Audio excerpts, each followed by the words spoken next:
दोस्तों नमस्कार, स्वागत है आपका यूट्यूब चैनल एबीटेक में। आज है 20 मार्च 2023 और जान लेते हैं आज की महत्वपूर्ण खबरें जो आज के प्रमुख समाचार पत्रों पर छाई हुई हैं और आप सभी के लिए बहुत ही इंपॉर्टेंट है। सबसे पहले बात कर लेते हैं लोक सेवा आयोग की सीधी भर्ती के बारे में। मेडिकल कॉलेजों में प्रिंसिपल और रीडर भर्ती के लिए आवेदन प्रारंभ हो चुके हैं, उसी के बारे में अपडेट है कि राजकीय मेडिकल कॉलेजों में प्रिंसिपल के 3 और रीडर के 11 पदों पर भर्ती के लिए आवेदन मांगे गए हैं। इन पदों पर भर्ती के लिए लोक सेवा आयोग ने विज्ञापन जारी किया है। अभ्यर्थी इन पदों के लिए 15 अप्रैल तक पंजीकरण कर फीस जमा कर सकते हैं। उसके बाद 17 अप्रैल तक ऑनलाइन आवेदन कर सकते हैं। इस बार ऑनलाइन आवेदन के कुछ दिनों के बाद ही ऑफलाइन आवेदन करना होगा। सभी शैक्षिक अभिलेखों के साथ आयोग कार्यालय में 3 मई तक स्वयं या डाक के माध्यम से आवेदन जमा करना होगा। तो फिलहाल यहाँ पर जो भर्तियां आई हुई हैं इसमें आप लोग जो भी एलिजिबल हैं वो आवेदन कर सकते हैं। मेडिकल कॉलेजों में भर्तियां हो रही हैं। बात करते हैं दूसरी अपडेट के बारे में। देखिए अपडेट है कि 8वीं तक के 5.18 लाख विद्यार्थियों की परीक्षा आज से। प्रदेश के करीब 1.5 लाख से अधिक विद्यालयों में और जो भी मान्यता प्राप्त स्कूल है वहां पर वार्षिक गृह परीक्षाएं सोमवार से 24 मार्च तक कराई जाएंगी, यानी आज से 24 मार्च तक कराई जाएगी। बेसिक शिक्षा परिषद के सचिव प्रताप सिंह बघेल ने सभी बेसिक शिक्षा अधिकारियों को 26 से 30 मार्च तक उत्तर पुस्तिकाओं के मूल्यांकन के साथ ही परिणाम तैयार करने के निर्देश दिए हैं। एक बड़ी अपडेट यहाँ पर है अल्पसंख्यक स्कूलों में शिक्षक भर्तियों को लेकर के। देखिए बताया गया कि 2017 के बाद नहीं हुई शिक्षक भर्ती। शिक्षा निदेशालय ने भेजी रिपोर्ट। अल्पसंख्यक स्कूलों में 30% पद खाली। अब पूरा मामला क्या है, क्या यथास्थिति है, इसमें हम लोग देखते हैं। तो यहाँ पर देखिए बताया गया कि प्रदेश सरकार से सहायता प्राप्त अल्पसंख्यक विद्यालयों यानी एडेड अल्पसंख्यक विद्यालयों में शिक्षकों और प्रधानाचार्यों के करीब 30% पद खाली हैं।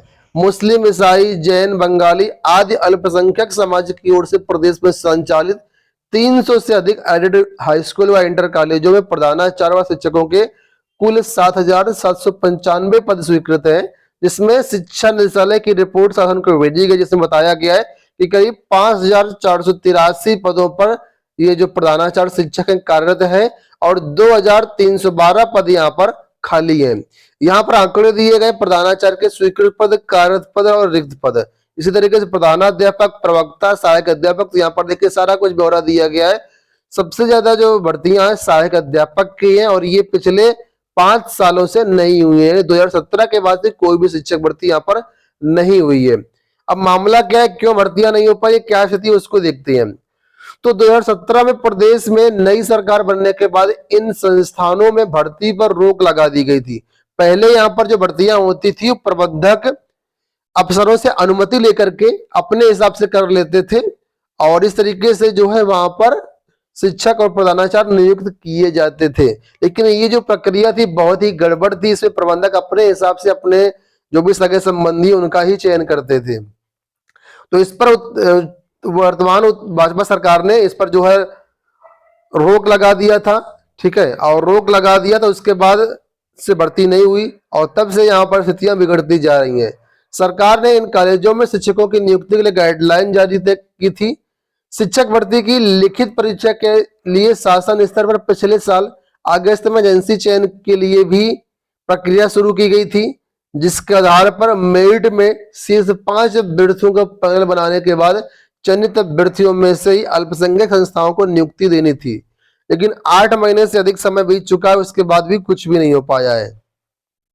और ये जो विद्यालय है एडेड है, माइनॉरिटी कॉलेज है, इस वजह से इन पर जो भर्तियां हैं चयन बोर्ड के नियमावली के अनुसार नहीं होती है। चयन बोर्ड इन विद्यालयों में भर्तियां नहीं कर सकता है। इसके लिए अलग से नियमावली है और अलग से ही पूरी भर्ती प्रक्रिया करवाई जाएगी।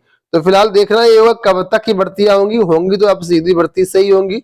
जो पहले प्रबंधक करते थे वो प्रक्रिया समाप्त कर दी गई है। फिलहाल देखना ये होगा कब तक ये पदों पर भर्तियां हो पाएंगी। अगली अपडेट देखिए है कि 40% से कम अंक वालों को नहीं मिलेगा दाखिला। प्रोफेसर राजेंद्र सिंह राज्य विश्वविद्यालय में संबद्ध महाविद्यालयों में संचालित स्नातक एवं परास्नातक के प्रोफेशनल पाठ्यक्रमों में केंद्रीकृत प्रवेश होगा। इसके लिए ऑनलाइन आवेदन अप्रैल में शुरू होंगे। वही परंपरागत स्नातक व परास्नातक पाठ्यक्रमों में दाखिले के लिए अर्हता तय कर दी गई है।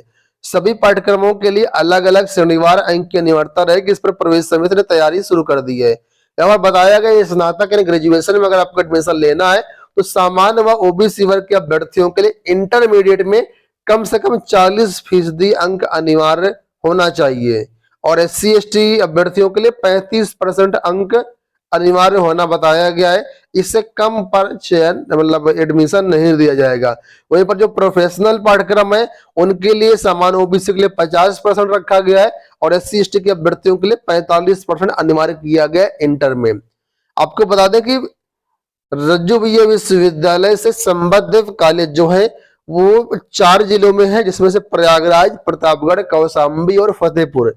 इसमें 657 कॉलेज संबद्ध और इन्हीं विद्यालयों पर यहाँ पर बात की जा रही है।